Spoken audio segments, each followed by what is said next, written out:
جب فرعون ڈوب کر مرا تو سمندر نے اس کی لاش کو اللہ کے حکم سے باہر پھینک دیا، جبکہ باقی لشکر کا کوئی نام و نشان نہ ملا۔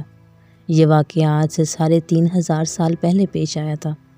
مصریوں میں سے کسی نے ساحل پر پڑی اس کی لاش پہچان کر اہل دربار کو بتایا کہ فرعون کی لاش کو محل پہنچایا گیا۔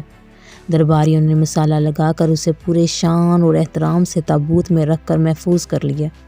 حنوط کرنے کے عمل کے دوران ایک غلطی ہو گئی۔ فرعون جس سمندر میں ڈوب کر مرا تھا تو مرنے کے بعد کچھ عرصے تک پانی میں رہنے کی وجہ سے اس کے جسم پر سمندری نمکیات کی ایک تہہ جمی رہ گئی تھی۔ مصریوں نے اس کی لاش میں نمکیات کی وہ تہہ اسی طرح رہنے دی اور اسی طرح حنوط کر دیا۔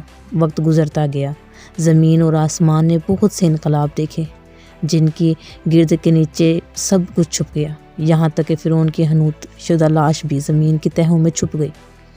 ان کے نام صرف کتابوں، ان کی تعمیرات اور لوگوں کے ذہنوں میں رہ گئے۔ اس واقعے کے 2000 سال بعد اس دنیا میں اللہ کے آخری نبی حضرت محمد مصطفیٰ صلی اللہ علیہ وآلہ وسلم تشریف لائے۔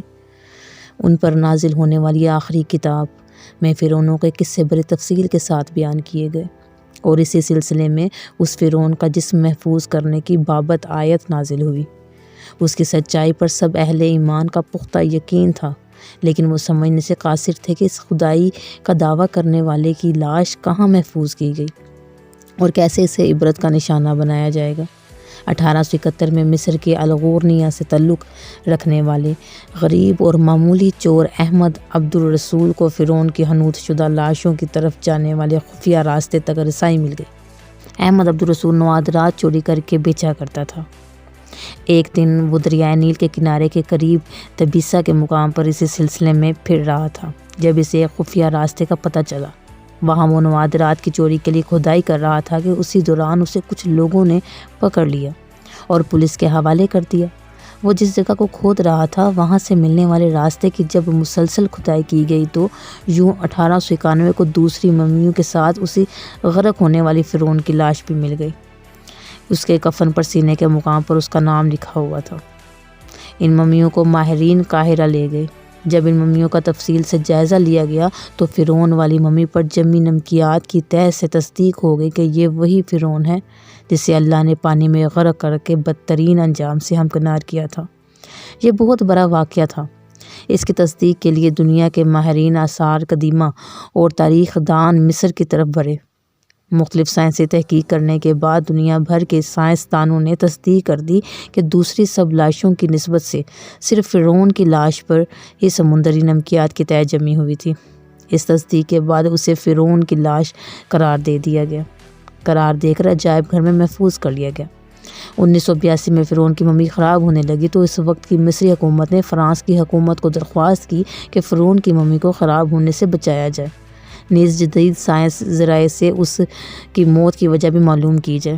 چنانچہ مصری اور فرانسیسی حکومت نے مل کر فرانس سے لے جانے کا انتظام کیا۔ جب فرعون کی لاش کو فرانس پہنچایا گیا تو ایئرپورٹ پر اس دور کے فرانسیسی صدر بذات خود حکومت کے اعلیٰ عہدیداران، تمام وزراء اور فوج کے افسران کے ساتھ استقبال کے لیے موجود تھے۔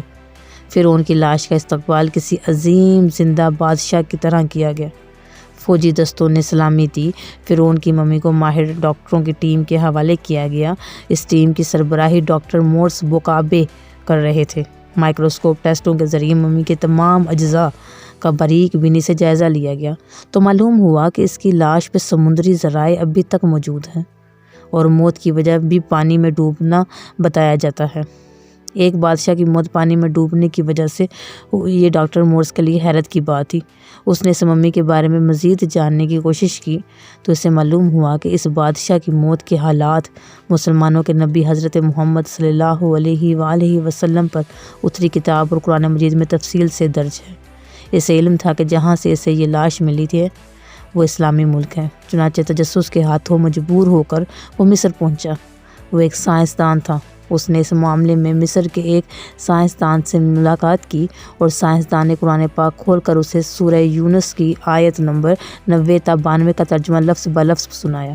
فرعون کا خدائی کا دعویٰ کرنا، اس کا پانی میں ڈوب کر مرنا اور پھر پانی سے نکال کر اس کی لاش کا حنوط ہو جانا اور پھر دوبارہ لاش کا ملنا اور پھر اس کی لاش کو جدید سائنسی دور میں دوبارہ محفوظ کیا جانا، سب کا اشارہ ایک جانب تھا اور بہت واضح اشارہ، تجھے بعد میں آنے والوں کے لیے عبرت کا نشانہ بنا دوں گا۔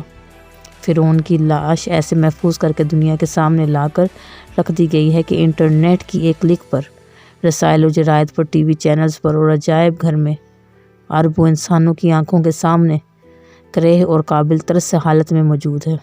سوچنے کے لیے عبادت کے لائق اور ہمیشہ رہنے والا وہی ہے، سب کا خالق اور رازق وہی اللہ ہے۔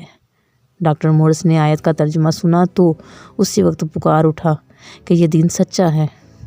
اس کے بعد کلمہ شہادت پڑھا اور مسلمان ہو گیا۔